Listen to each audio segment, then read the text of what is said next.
ప్రార్థన చేసుకుందాం. మహాగణుడా, మహోన్నతుడా, పూజనీయుడా, పరిశుద్ధుడా, యేసయ్య మీకే స్తుతులు స్తోత్రాలు వందనాలు చెల్లించుకుంటున్నాను. ఆయన దేవా, ఆది నుంచి ఉన్నవాడు నీవే, అందరి బట్టి స్తోత్రాలు వందనాలు చెల్లించుకుంటున్నాం. అల్ఫా ఒమేగా ఉన్నటువంటి గొప్ప దేవుడు నీవే, అందరి బట్టి స్తోత్రాలు వందనాలు చెల్లించుకుంటున్నాను. ఆయన దేవా మరి తండ్రి, మీ చేతులతో మమ్మల్ని నిర్మించి దేవా మరి తండ్రి నాయన మమ్మల్ని జ్ఞాపకం చేసుకుని మమ్మల్ని రక్షించిన విధానం అంతటి కూడా స్తోత్రాలు వందనాలు చెల్లించుకుంటున్నాం. తండ్రితో ఉండుట దేవా విడిచిపెట్టకూడని భాగ్యం ఎంచుకొనక మిమ్మల్ని మీరు తగ్గించుకుని దీనుడిగా రిక్తుడిగా మా కొరకు పరలోకాన్ని విడిచి భూలోకానికి దిగి వచ్చినటువంటి గొప్ప దేవా యేసయ్య మీకే స్తుతులు స్తోత్రాలు వందనాలు చెల్లించుకుంటున్నాను. ఆయన దేవా మీ ప్రేమంతటి కొరకు స్తోత్రాలు.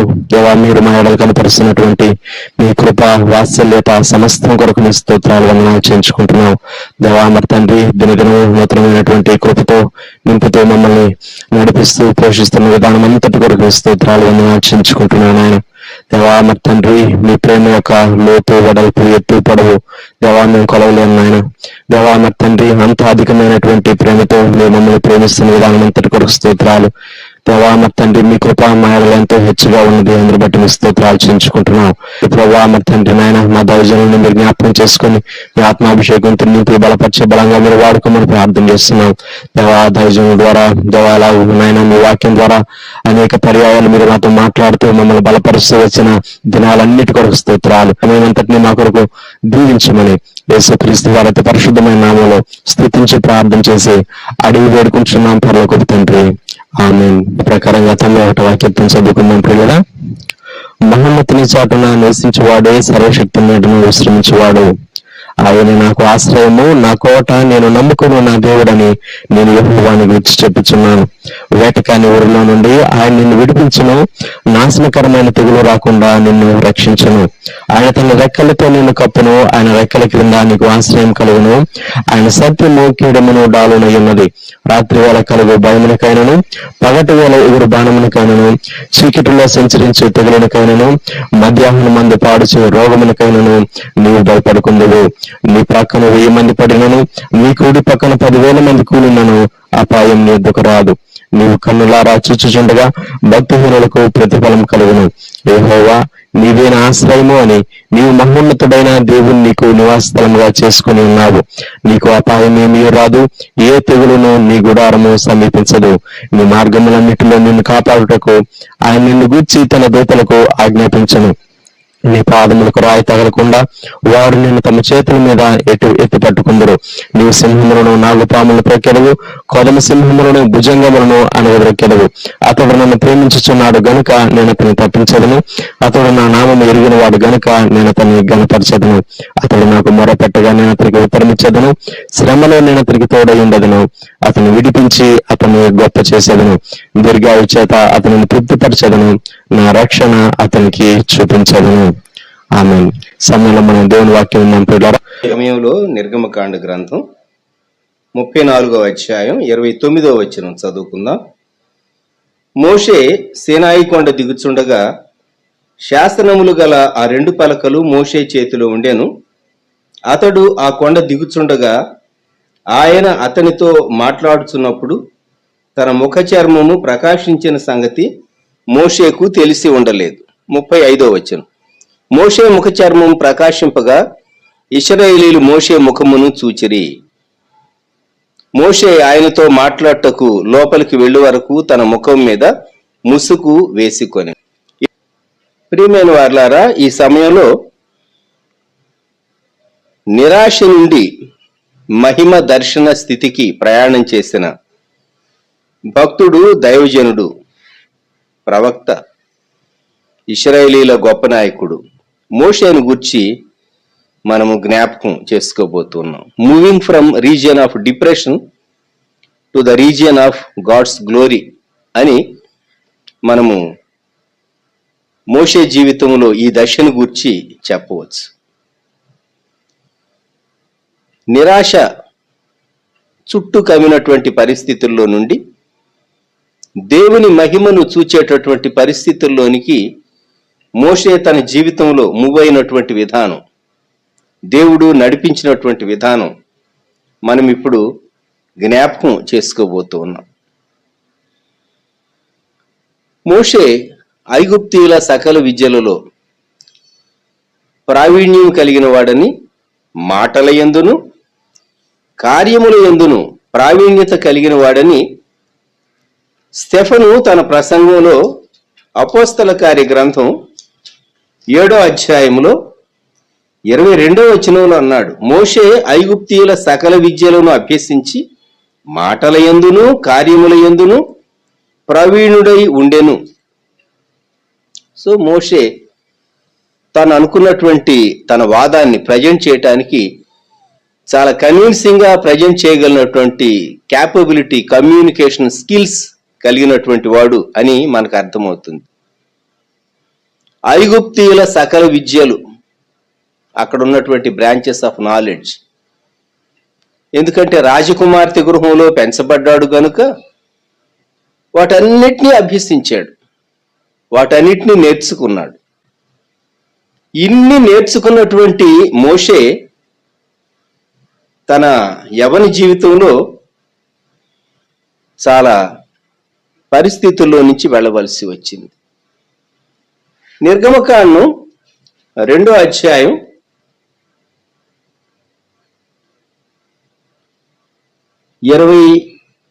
22వ వచనం లేక 21వ వచనం, మోషే ఆ మనుష్యునితో నివసించుటకు సమ్మతించెను, అతడు తన కుమార్తె అయిన సిప్పోరాను మోషేకిచ్చెను.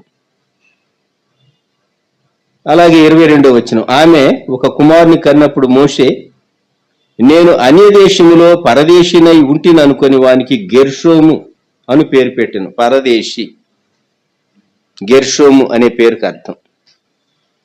మోషే మనసులో చాలా ప్రశ్నలు ఉండుంటాయి.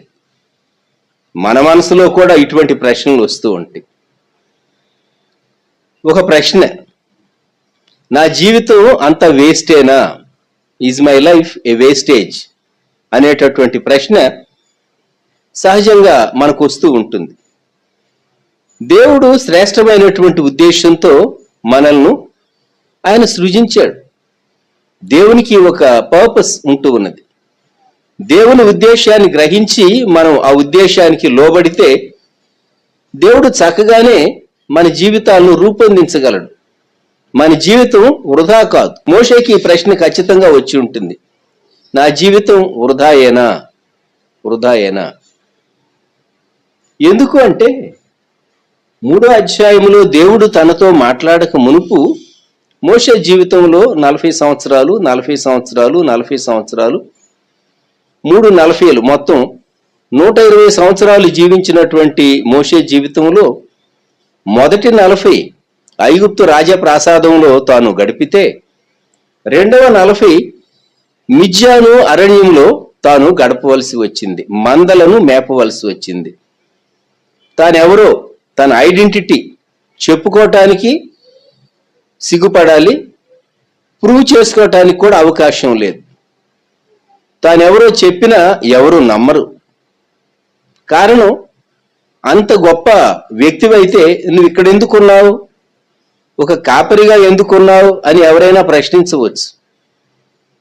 తాను ఒక గొప్ప పట్టణంలో నివసించలేదు సుమా. మిద్యాను ప్రాంతంలో తాను నివసించినప్పుడు గుడారంలో ఉన్నాడు. తాను అన్య దేశంలో పరదేశిని అనేటటువంటి ఫీలింగ్ తనకు పదే పదే వస్తూ వచ్చింది. బహుశా తాను ఆలోచించి ఉంటాడు, దేవుడు నా బాల్యకాలములో నైలు నదిలో నుండి నన్నెందుకు తీయించాడు,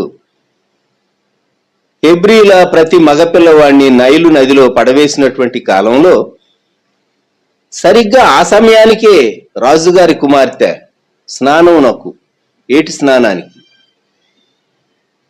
తాను నదికి రావటం, ఆ జమ్ము పెట్టెలో శిశువైనటువంటి మోషేను తెప్పించి చూచి, పేడుపు విని తెప్పించి చూచి హెబ్రీల పిల్లల్లో ఒకడని ఎరిగి ఉండి సహా ఆమె ప్రేమతో పెంచింది.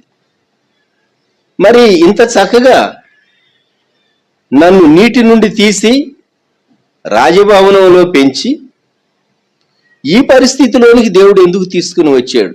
నా బిగినింగ్ చాలా వండర్ఫుల్ గా ఉన్నది, నా ప్రస్తుత పరిస్థితి చాలా దయనీయంగా ఉన్నది అని నిరాశపడుతూ ఉండుండొచ్చు. మనం కూడా కొన్ని మార్లు మేము కుటుంబంలో పుట్టాం, ఎటువంటి పరిస్థితుల్లో ఎంత దర్జాగా ఎంత రాయల్గా మేము ఎదిగాం, కానీ ఇప్పుడు మేము ఆ స్టేటస్ మెయింటైన్ చేయలేకపోతున్నాం అనుకునే వాళ్ళు కొందరు ఉంటూ ఉంటారు. నిరాశపడుతూ ఉంటారు, డిప్రెషన్లోనికి వెళుతూ ఉంటారు.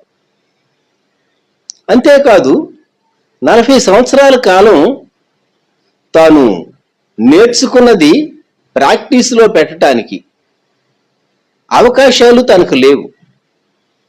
మీరు ఒక 2 నెలలు పెన్ పట్టుకుని సంతకం చేయకుండా ఆ తర్వాత పెన్ తీసుకుని సంతకం చేయడానికి ప్రయత్నించండి, హ్యాండ్ రైటింగ్ కూడా సరిగా రాదు. కారణం ఏంటంటే కొంతకాలం పెన్ పట్టుకుని వ్రాయలేదు. ఫాస్ట్గా రాయమంటే కూడా ఎవరైనా డిక్టేట్ చేస్తుంటే రాయలేము. ఎందుకు? అలవాటు పోయింది. మోషే నాలెడ్జ్ అంతా పోయి ఉంటుంది. ఇప్పుడు వ్యూ చేసేటటువంటి మిమ్ములను ఒక 5 ఏళ్ల క్రితం, 10 ఏళ్ల క్రితం, 20 ఏళ్ల క్రితం, అనేక ఏళ్ల క్రితం మీరు చదివి చాలా మంచి మార్క్స్ తెచ్చుకున్నటువంటి ఒక టెక్స్ట్ బుక్ లో నుండి ప్రశ్నలు వేస్తే ఎంతమంది జవాబు చెప్పగలరు? లేదు.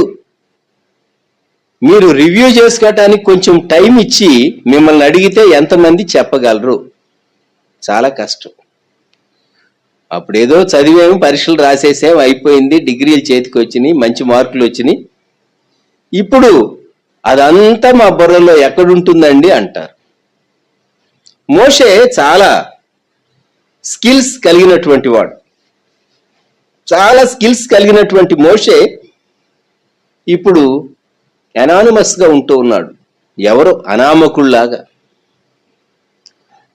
ఇప్పుడు మోషే జీవితంలో మొదటి 40 తర్వాత రెండవ 40 మిద్యానులో తాను గడిపినటువంటి కాలము చివరిలో, అంటే 40 + 38 ఏళ్ళు, 39 ఏళ్ళు అనుకోండి, సరిగ్గా 79వ ఏట మోషేలో ఈ ఆలోచనలు హోరేబు పర్వతంపై దేవుడు తనతో మాట్లాడటానికి ముందు ఎన్ని ఆలోచనలు వచ్చుంటాయో మోషే మనసులో ఒకసారి ఊహించుకోనండి. ఇంతేనా అనేటటువంటి ప్రశ్న తన జీవితంలో పదే తన హృదయాన్ని బాధ పెట్టగలుగుతూ ఉంటుంది ఆ ప్రశ్న. అంతేకాదు తన భార్య సిప్పోరా మోషే వేవులు ఎంత మటుకు అందుకోగలిగింది. తాను నేర్చుకున్నటువంటివి, తాను చదివినవి, తాను మొదటి 40 సంవత్సరాల్లో తన జీవితంలో బాల్యకాలం నుండి ఆ విషయాలన్నీ తాను ఒకవేళ షేర్ చేసిన ఈ మిద్యాను అరణ్యంలో, అంతగా జనసంచారం లేనటువంటి ప్రాంతాల్లో, ఐగుప్తు వంటి నాగరికత లేనటువంటి ఈ ప్రాంతాల్లో నివసించే వీరికి ఆ విషయాలు ఎంత మటుకు అర్థమై ఉంటాయి. నేను బ్యాంకులో వర్క్ చేసే కాలంలో నా కొలీగ్ ఒకరు అనేవారు, నేను తనకు ఒకసారి ప్రశ్న వేశాను, మీరు ఆఫీస్ నుండి వెళ్ళిన తర్వాత ఏం చేస్తారండి అని. నేను స్నానం చేసిన తర్వాత భోజనానికి ముందు ఇంగ్లీష్ పేపర్ నేను చదువుతాను. అయితే ఇంగ్లీష్ పేపర్లో ఉన్నవేవి నేను నా వైఫ్తో డిస్కస్ చేయని పాలిటిక్స్, నా వేవ్ లెంగ్త్ ఆమెకి అర్థం కాదు, కాబట్టి నా మటుకు నేను చదువుకుంటాను. అలాగే ఇద్దరు పిల్లలు ఏం చదువుతున్నారో ఒకసారి రివ్యూ చేస్తాను, భోజనం చేస్తాను, కొంతసేపటి తర్వాత పడకు వెళ్తానని చెప్పాడు. ఆయన చెప్పిన ప్రాముఖ్యమైన మాట ఏంటంటే, నా వేవ్ లెంగ్త్ నా భార్య క్యాచ్ చేయలేదు, ఎందుకంటే ఆమె కాలేజ్ స్టడీస్ ఆమెకి లేవు. రెండవది, నాకున్నటువంటి ఆసక్తి, ప్రపంచ వార్తలను గురించినటువంటి ఆసక్తి ఆమెకు లేదు. మూడవది, నేను చదివినట్లుగా ఇంగ్లీష్ న్యూస్ పేపర్ ఆమె చదవదు, కాబట్టి నా వేవ్ లెంగ్త్ ఆమె క్యాచ్ చేయలేదు అని అన్నారు. మోషే యొక్క వేవ్ లెంగ్త్ సిప్పోరా ఎంత మటుకు క్యాచ్ చేసింది. కొంతమంది భార్యాభర్తలు, భర్త యొక్క పని ఇండియా దేశంలో సహజంగా మన సమాజంలో భర్త సంపాదించాలి, భార్య గృహాన్ని మెయింటైన్ చేయాలి, బిడ్డలను పెంచాలి అనేది. కొన్ని కుటుంబాల్లో మరి భార్యాభర్తలు ఇరువురు పనిచేస్తూ ఉంటారు. అయితే వేవ్ లెంగ్త్, ఒకరి ఆలోచనలు ఒకరితో పంచుకోవటం అనేది అది అన్ని కుటుంబాల్లో సాధ్యం కాదు. సాధ్యం కాదు అంటే అన్ని కుటుంబాల్లో సంభవించదు అని చెప్పుకోవచ్చు.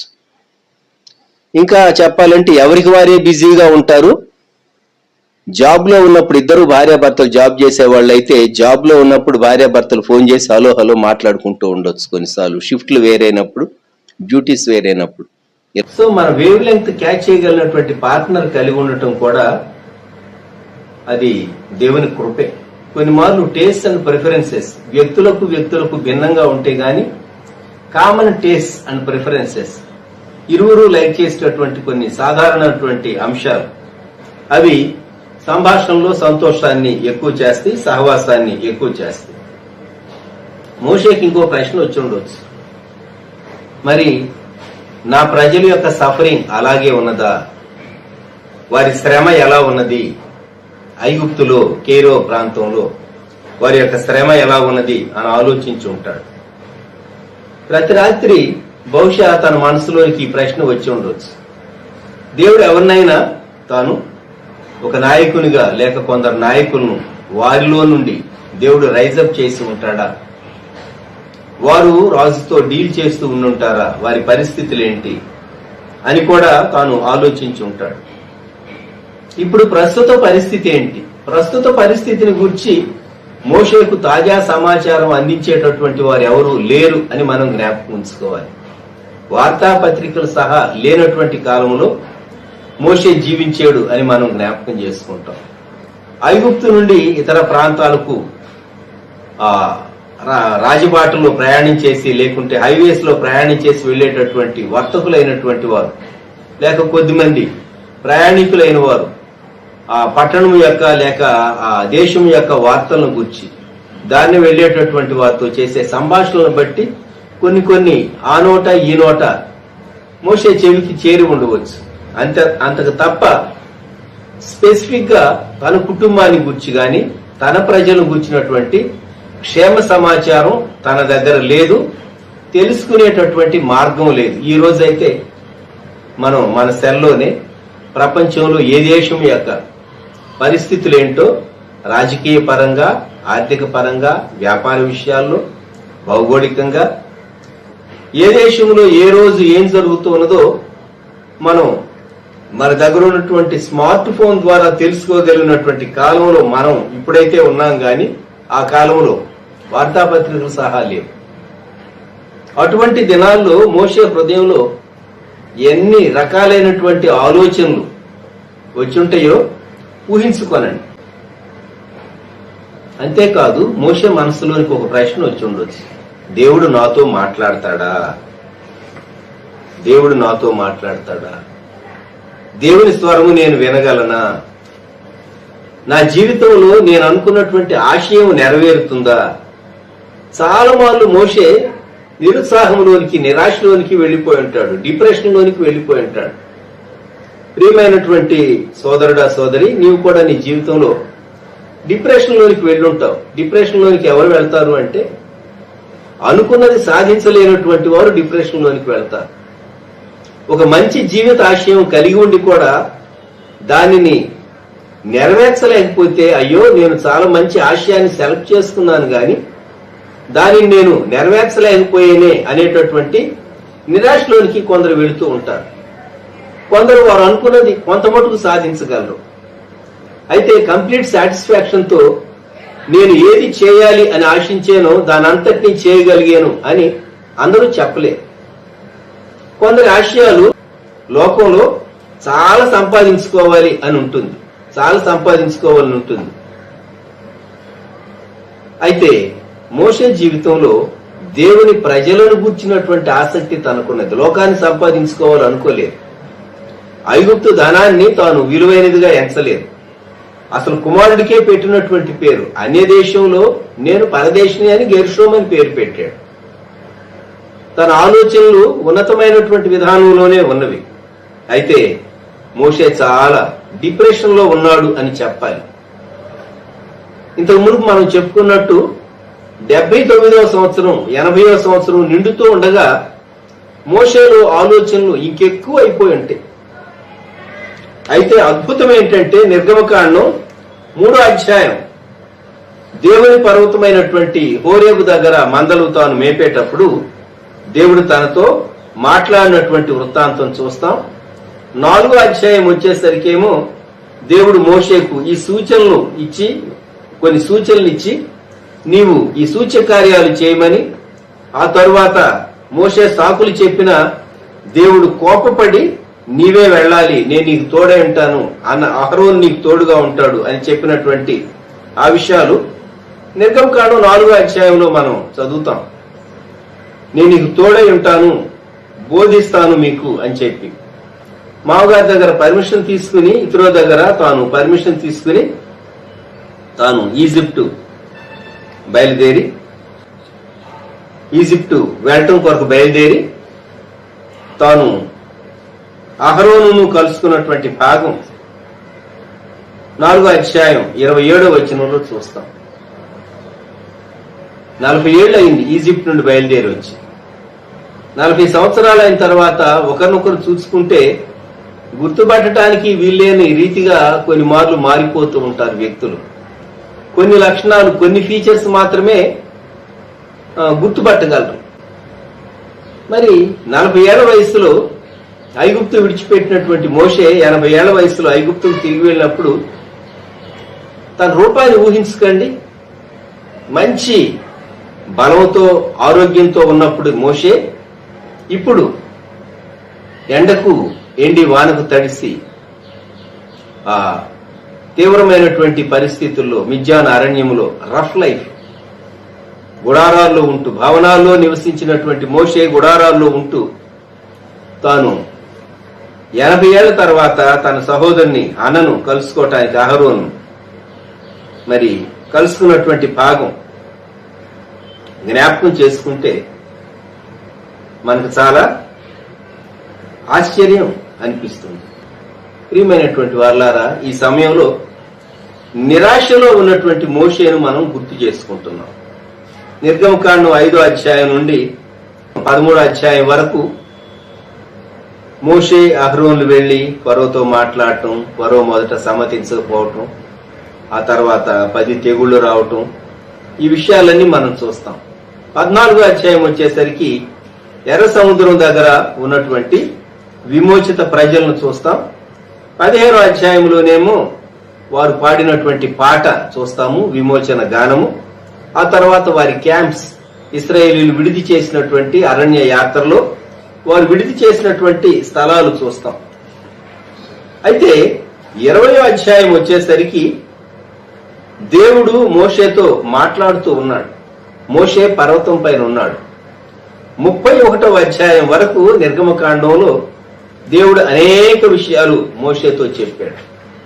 అవి చదవటానికే మనకి ఎలాగ అనిపిస్తుందంటే, ఇన్ని విషయాలు మనం మన బుర్రలో ఉంచుకోవటం ఎంత కష్టతరం అని అనిపిస్తుంది. దేవుడు చెప్పినవన్నీ మోషే తన ప్రజలకు, దేవుని ప్రజలకు అందించాలి, వాటన్నిటిని బోధించాలి. అలాగే ఆయన చూపించినటువంటి మాదిరి చొప్పున ప్రత్యక్షపు గుడారం వారి మధ్య నిలవబెట్టవలసి ఉంటూ ఉన్నది. ఎన్నో విషయాలు ఉన్నాయి.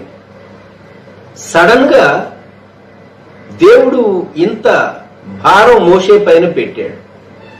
నేను ఈ సామర్థ్యం ఇస్తానన్నాడు, కాదని చెప్పలేదు. కానీ విషయం ఏంటంటే, మోషే జీవితంలో నిరాశలో నుండి చాలా హఠాత్తుగా యాక్టివిటీలోనికి, ఒక్క క్షణము తీరిక లేనటువంటి యాక్టివిటీలోనికి తాను రావాల్సి వచ్చింది. జ్ఞాపకం పెట్టుకోండి. 32వ అధ్యాయంలో పలకలు తీసుకుని కొండ నుండి దిగేటటువంటి మోషే ఇశ్రాయేలు చేసిన పని చూచి కోపంతో పలకలు పగలగొట్టడం, ఈ భాగాలన్నీ చూస్తాం మనం. అయితే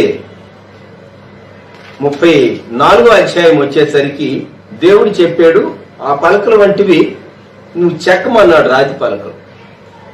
రాతి పలకలు చెక్కి తాను కొండ ఎక్కాడు. నిర్గమకాండం 34వ అధ్యాయం 28వ వచనం. అతడు 40 రేయింబగళ్ళు యెహోవాతో కూడా అక్కడ ఉండెను. అతడు భోజనము చేయలేదు, నీళ్లు త్రాగలేదు. అంతలో ఆయన నిబంధన వాక్యములను అనగా 10 ఆజ్ఞలను ఆ పలకల మీద వ్రాసెను. ఇక్కడ మనం గ్రహించవలసినటువంటి సత్యం, దేవుడు మోషేను చాలా ఉన్నతమైనటువంటి అనుభవంలోనికి తీసుకుని వెళ్ళాడు. చాలా ఉన్నతమైనటువంటి అనుభవంలోనికి. గమనించండి, మోషే ముఖ చర్మం ప్రకాశించింది పలకలు తీసుకుని దిగుతూ ఉండగా 29వ వచనం మనం చదువుకున్నాం. మోషే జీవితంలో 5 మెట్లు నేను మీకు జ్ఞాపకం చేయాలని ఇష్టపడుతూ ఉన్నాను. నిరాశ నుండి తాను మహిమ చూచేటటువంటి స్థితికి ఎదిగినటువంటి తన జీవిత అనుభవంలో ఇది ఎంత పీరియడ్ లో సంభవించింది అంటే, దేవుడు హోరేబు పర్వతం దగ్గర తను కలుసుకున్నటువంటి సమయం, మోషే ఐగుప్తుకు వెళ్లి ఫరోతో మాట్లాడి మోషే అహరోన్లు ఆ ప్రజలను మరి బలమైనటువంటి దేవుని హస్తం ద్వారా వారు విడిపించబడేటట్లు సాధనాలుగా వాడబడి వారు ఎర్ర సముద్రం దాటి వారు మరలా వారి యాత్రలో ముందుకు కొనసాగి రావటం, దేవుడు సీనాయి పర్వతం పైన తనకిచ్చినటువంటి ఆజ్ఞలను గూర్చి ఒక 2 సంవత్సరాల వ్యవధిలోనే 3 సంవత్సరాల వ్యవధిలోనే ఇది జరిగింది అని చెప్పుకోవచ్చు. తక్కువ కాలమే. ఎందుకంటే ప్రత్యక్ష గుడారం వారు నిర్మించినటువంటి కాలం నిర్గమకాండంలో మనము లెక్క వేసుకుంటే, నిర్గమకాండం ఆఖరు అధ్యాయం మనము చదివినప్పుడు నిర్గమకాండం 40:17 వచనం, 2వ సంవత్సరమున మొదటి నెలలో మొదటి దినమున మందిరము నిలువబెట్టబడెను. ఈ 2వ సంవత్సరం అనేది ఇశ్రాయేలీలు ఐగుప్తుని విడిచిపెట్టిన తర్వాత నుండి లెక్క వేసిన కాలం. అంతకు మునుపు 1 సంవత్సరం కంటే తక్కువ కాలమే వీరు వెళ్లి ఫరోతో మాట్లాడటం, ప్రజలతో మాట్లాడటం, ఫరోతో మాట్లాడటం, ఆ తెగుళ్ళన్నీ సంభవించటం, ఇవన్నీ జరిగి ఉండాలి. కనుక మోషే జీవితంలో 80 సంవత్సరాలు నిండిన తర్వాత దేవుడు అద్భుతమైన రీతిగా తన జీవితంలో చేసినటువంటి కార్యం 81లో ప్రవేశించిన తర్వాత, లేక 82 అనుకుందాం, 81, 82 సంవత్సరాలు, 79 నుండి 82 సంవత్సరాలు తన జీవితంలో చాలా ప్రశస్తమైనటువంటి సంవత్సరాలుగా ఎంచవచ్చు. దైవజనుడైన మోషే తాను 90వ కీర్తనలో చేసినటువంటి ప్రార్థన మనకు తెలుసు. మాయుష్కాలము 70 సంవత్సరములు, అధిక బలమున ఎడ్ల 80 సంవత్సరములగును అన్నాడు. ఆయన లెక్క ప్రకారమే 70, 80కి మధ్య ఇంకొక 5 సంవత్సరాలు కలుపుకుంటే 75 అనుకోండి. 25, 25, 25.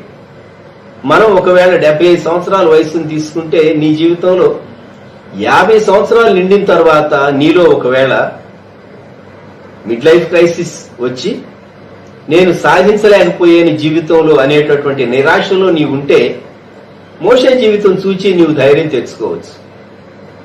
మోషే తాను 5 అనుభవాల్లో నుంచి తాను వెళ్ళాడు. నిర్గమకాండం 34వ అధ్యాయంలో తాను కొండ ఎక్కిన తరువాత 2వ పర్యాయం, నిర్గమకాండం 34వ అధ్యాయం 4వ వచనం నుండి, కాబట్టి అతడు మొదటి పలకల వంటి 2 రాతి పలకలను చెక్కెను. మోషే తనకు యెహోవా ఆజ్ఞాపించినట్లు ఉదయమందు పెందలకడ లేచి ఆ 2 రాతి పలకలను చేత పట్టుకుని సీనాయి కొండ ఎక్కగా మేఘములో యెహోవా దిగి అక్కడ అతనితో నిలిచి యెహోవా అను నామమును ప్రకటించెను. అతని ఎదుట యెహోవా అతని దాటి వెళ్ళుచు యెహోవా కనికరము, దయ, దీర్ఘశాంతము, విస్తారమైన కృపా సత్యములు గల దేవుడైన యెహోవా. దేవుని గుణ లక్షణాలు. ఆయన ఎటువంటి వాడు ఫిలిప్పీ పత్రికలో 3వ అధ్యాయం 10, 11 వచనాల్లో పౌలు భక్తుడు అంటాడు, నేను ఆయనను ఆయన పునరుద్ధాన బలమును ఎరుగు నిమిత్తం. మొదటి పార్ట్ దేవుణ్ణి తెలుసుకోవటం. నిత్యత్వంలో భక్తులు, విశ్వాసులందరూ ఏం చేస్తారు? దేవుని గురించి ఇంకా తెలుసుకుంటూనే స్తుతిస్తూనే ఉంటారు. జ్ఞాపకం పెట్టుకుందాం, ఒట్టి స్తుతించడం మాత్రమే కాదు, ఆయన గురించి ఇంకా తెలుసుకుంటూనే ఉంటాం మనం. పౌలు గారు తన జీవితంలో చివరి సంవత్సరాల్లో వ్రాసినటువంటి పత్రిక ఫిలిప్పీ పత్రిక. ఆయనను ఎరుగు నిమిత్తము అన్నాడు. So that I may know him and the power of his resurrection, ఆయనను ఆయన పునరుద్ధార బలమును ఎరుగు నిమిత్తం. కనుక మనము దేవుని ఎరుగుటలో ఎదగాలి. ఇది మొదటి మెట్టు. రెండవది 34వ అధ్యాయంలోనే దేవుడు ఏమన్నాడు అంటే 10వ వచనంలో, ఇదిగో నేను ఒక నిబంధన చేయుచున్నాను. మనము people of covenant, God's covenant, దేవునితో నిబంధనలో ఉన్నటువంటి ప్రజలము. కనుక మన మీద లోక సంబంధమైనటువంటి ప్రభావం, ఇన్ఫ్లుయెన్స్ ఉండకూడదు అని మనం జ్ఞాపకం పెట్టుకోవాలి. 34వ అధ్యాయంలోని నిర్గమకాండము వారు ఆచరించవలసినటువంటి వాటిని గురించి దేవుడు చెప్పాడు. వారు ఎలాగూ పులియని రొట్టెల పండుగ ఆచరించాలి, పస్కా ఆచరించాలి, ఇతర పండుగలు ఆచరించాలి. తరువాత దేవుని ధర్మశాస్త్రాన్ని వారు ఎలా పాటిస్తూ విశ్రాంతి దినాన్ని వారు పాటించవలసిన వారు ఉన్నారు. 21వ వచనంలో 6 దినములు నీవు పనిచేసి 7వ దినమున విశ్రమింపవలను. అలాగే 22వ వచనంలో గోధుమల కోతలో ప్రథమ ఫలముల పండుగ అనగా వారముల పండుగను, సంవత్సరాంతమందు పంట కూర్చు పండుగను ఆచరించవలను అని వారు ఆచరించవలసినటువంటి వాటిని గురించి 25వ వచనంలో పస్కా పండుగ వారు ఆచరించేటటువంటి విధానాన్ని గురించి కొన్ని హెచ్చరికలు దేవుడు వారికి చేశాడు. అలాగే 26వ వచనంలో ప్రథమ ఫలములు దేవుని మందిరంలోని తీసుకుని వచ్చేటటువంటి విషయాలు దేవుడు వారికి జ్ఞాపకం చేశాడు. కనుక ఇలాగూ నిబంధన ప్రజలు జీవించవలసినటువంటి నియమావళి, నిబంధన ప్రజలు జీవించవలసినటువంటి నియమావళి. ఇంకొక మెట్టు ఏంటంటే మోషే 34వ అధ్యాయంలో 28వ వచనం, అతడు 40 రేయింబగళ్ళు యెహోవాతో కూడా అక్కడ ఉండెను, అతడు భోజనము చేయలేదు, నీళ్లు త్రాగలేదు. భక్తిలో ఎదగగోరేటటువంటి వారు ఎవరైనా, దేవుని చేతిలో బలముగా వాడబడగోరే వారెవరైనా ఆహార పానముల యందు అంటే భోజన విషయాల్లో భోజన ప్రియులుగా ఉండటం అది వారి ఆత్మీయ జీవితానికి క్షేమకరం కాదు. ఒక భక్తుడు పాటలో రాస్తాడు, అన్నపానములందు ఆశయించుకలేక అన్నా అని సేవింతులే ఓ యేసునాథ, అన్నా అని సేవింతులే, ఉన్నానంచు చెప్పుచున్నవాడవు కావా, ఉన్నావు నాకేమిలే ఓ యేసునాథ, ఉన్నావు నాకేమిలే అని ఒక పాట భక్తుడు వ్రాశాడు. అన్నపానములందు ఆశయించుకలేక విపరీతంగా తినాలి తినాలి తినాలి తినాలి అనేటటువంటి మనసు చాలా భయంకరమైన మనసు. అటువంటి వారు ఆధ్యాత్మిక జీవితంలో గొప్ప అచీవ్మెంట్స్ ఎన్నడూ చేయలేరు. గుర్తుపెట్టుకోండి, ఎన్నడూ చేయలేరు. కొంతమంది మీటింగ్స్కి వెళ్ళినప్పుడు బోధకులైనటువంటి వారు ఏ పూట కడుపు నిండా భోజనం చేయరు. ఆఖరి మీటింగ్ అయిపోయిన తర్వాత అప్పుడు తృప్తిగా భోజనం చేస్తారు. మీటింగ్ అయిపోయిన తర్వాత భోజనం చేస్తారు. కొందరి జీవితాల్లో ఈ అలవాటు, ఈ అభ్యాసం ఉంటూ ఉన్నది. యుద్ధభూమిలో ఉన్నప్పుడు ఆహార పదార్థాల పైన మనసు ఉండదు. గుర్తుపెట్టుకోండి, భోజనాన్ని అతిగా ప్రేమించడం, వస్త్రాలను అతిగా ప్రేమించడం, వస్తువులను అతిగా ప్రేమించడం విశ్వాసికి క్షేమాన్ని కలిగించడం. మోషే తాను 40 పగళ్ళు 40 రాత్రులు భోజనం చేయలేదు, నీళ్లు త్రాగలేదు. దేవుని మాటను బట్టి ఉన్నాడు గనుక తన శరీరం కృషించలేదు. సరికదా ముఖ చర్మం ప్రకాశించింది. దేవుని సన్నిధిలో నివసించుట, దేవుని సన్నిధిలో నివసించుట.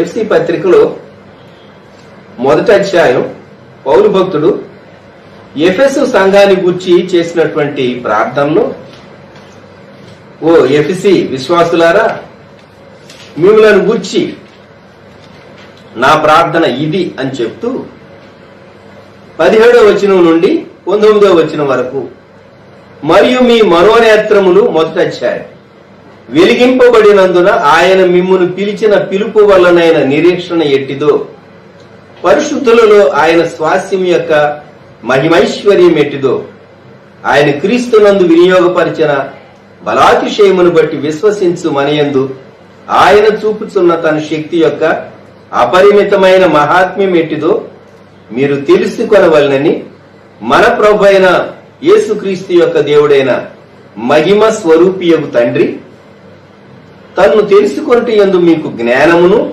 ప్రత్యక్షతయను గల మనసు అనుగ్రహించున్నట్లు నేను నా ప్రార్థనల యందు మిమ్మల్ని గురించి విజ్ఞాపన చేయుచున్నాను అన్నాడు. కనుక ఈ సమయంలో మనము జ్ఞాపకం చేసుకునేటటువంటి మాట, దేవుని గుణ లక్షణాలను మనము ఎరుగుతూ మనం ఆయనను గ్రహిస్తూ మనం ప్రేమించిన మనం సేవించే దేవుడు ఎట్టివాడో అనేటటువంటి అంశంలో మనము ఎదుగుతూ ఉంటాం. రెండవది, మనము నిబంధన జనాంగము అనేటటువంటి అంశం జ్ఞాపకం ఉంచుకుందాం. మనము దేవుని జనాంగంగా, దేవుని నిబంధన ప్రజలంగా ఎదుగుతూ, మూడవదిగా యేసుక్రీస్తు ప్రభు యొక్క శ్రేష్టమైన శిలువ మరణ పునరుద్ధారాలను జ్ఞాపకం చేసుకుంటూ ఆయన రక్తాన్ని ఆశ్రయిస్తూ మనము శిలువ వెలుగులో మన జీవితములను కొనసాగించేటటువంటి వారంగా, అలాగే భోజన పానముల విషయంలో నియంత్రణ కలిగినటువంటి వారంగా, అతిగా భోజనాన్ని ప్రేమించక దేవుని సన్నిధిని ప్రేమించేటటువంటి వారంగా, ఆయన యొక్క శక్తిని, ఆయనను ఆయన పునరుద్ధాన బలమును అన్నాడు ఫిలిప్పీ పత్రికలో పౌలు భక్తుడు 3వ అధ్యాయం 10-11 వచనాలు. ఆయన పునరుద్ధాన బలమును ఎరుగు నిమిత్తము సమస్తమును నష్టంతో సమానంగా ఎంచుకుంటున్నాను అన్నాడు. కాబట్టి మన జీవితాల్లో మనము ఈ నియమాలు, ఈ స్టెప్స్ మనం జ్ఞాపకం ఉంచుకోగలిగితే ఎంత నిరాశలో ఉన్నా యేసుక్రీస్తు ప్రభు యొక్క మహిమ చూచేటటువంటి, లోకానికి కనుబరిచేటటువంటి, నీ జీవితంలో దేవుని ప్రభావాన్ని కనుబరిచేటటువంటి స్థితిలోనికి దేవుడు మనల్ని నడిపించగలడు. ఈ విషయాలు జ్ఞాపకం ఉంచుకుందాం. మరొకసారి, నిరాశలో నుండి మహిమకరమైనటువంటి జీవితంలోనికి అనేటటువంటి అనుభవంలో మోషే జీవితం చాలా చక్కని పాఠాలు మనకు నేర్పిస్తూ ఉంది. ప్రార్థన చేసుకుందాం. ప్రేమగల మా తండ్రి, పరిశుద్ధ ప్రభా, ఈ సమయంలో తండ్రి మేము మోషే జీవితం నుండి గ్రహించవలసిన అనేక శ్రేష్టమైన పాఠములను లోతైన రీతిగా గ్రహించుటకు మాకు సహాయం దయచేయండి. 79-80 సంవత్సరముల వయసులో వారు ఎంత నిరాశలో ఉన్నారో మేము ఎరుగుదాం.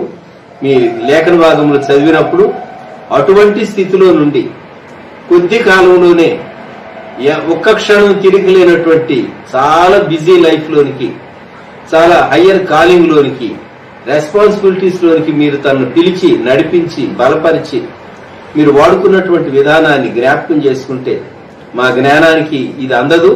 దేవా, మీ సంకల్పములు అద్భుతములు, మిమ్మల్ని స్తుతిస్తున్నాం. మా జీవితంలో కూడా నిరాశ పరిస్థితులు మమ్మల్ని ఆవరించినప్పుడు మేము నిరీక్షణ కలిగి మీ వైపు చూచి మీ వెలుగు పొందిన వారమై, మీతో సహవాసం చేసిన వారమై, మోషే ముఖ చర్మం ప్రకాశించినట్లు మా సాక్ష్య జీవితం ప్రకాశించుటకు కృపదయచేయమని, ఇవి చేస్తున్నటువంటి మీ బిడ్డలందరినీ దీవించమని యేసయ్య మహిమగల నామములో ప్రార్థించి స్తుతించి వేడుచూ ఉన్నాము తండ్రి. ఆమేన్. మన ప్రభువైన యేసుక్రీస్తు వారి కృప, దేవుని ప్రేమ, పరిశుద్ధాత్ముని అన్యోన్య సహవాసం సదాకాలం సంఘమునకు తోడై ఉండును గాక. ఆమేన్.